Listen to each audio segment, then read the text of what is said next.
دزدیده چون جان میرهی اندر میان جان من.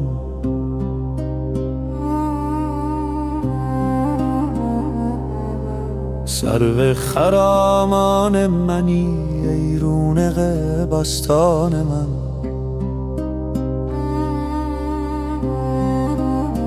چون میروی بی من مرو ای جان جان بی تن مرو.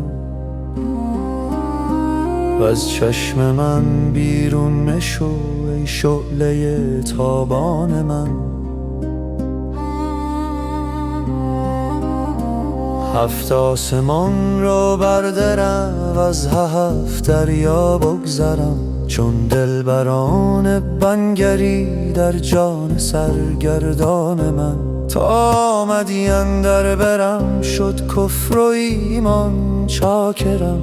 ای دیدن تو دین من وی روی تو ایمان من.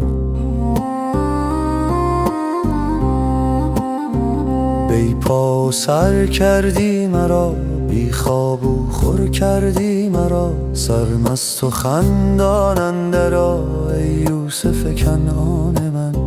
از لطف تو چون جان شدم از خویشت پنهان شدم.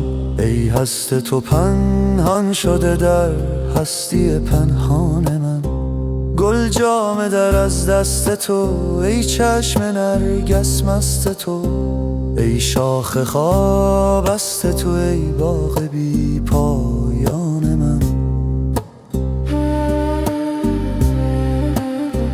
یک لحظه داغم میکشی یک دم به باغم میکشی. پیش چراغم میکشی تا وا شود چشمان من. ای جان پیش از جانها وی کان پیش از کانها.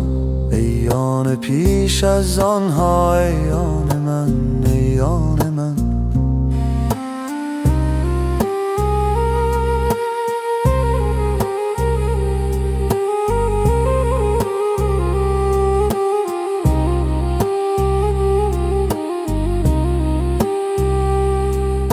منزلگه ما خاک نی گر تن بریزد باک نی.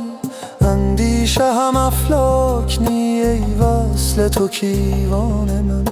مرحل کشتی را له در به باشد تا ابد.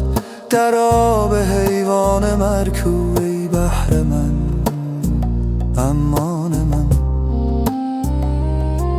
ای بوی تو در آه من وی آه تو همراه من. بر بوی شاهنشاه من شد رنگوب و حیران من. جانم چو ذره در هوا چون شد ز هر ثقلی جدا. بی تو چرا باشد چرا ای اصل چار ارکان من.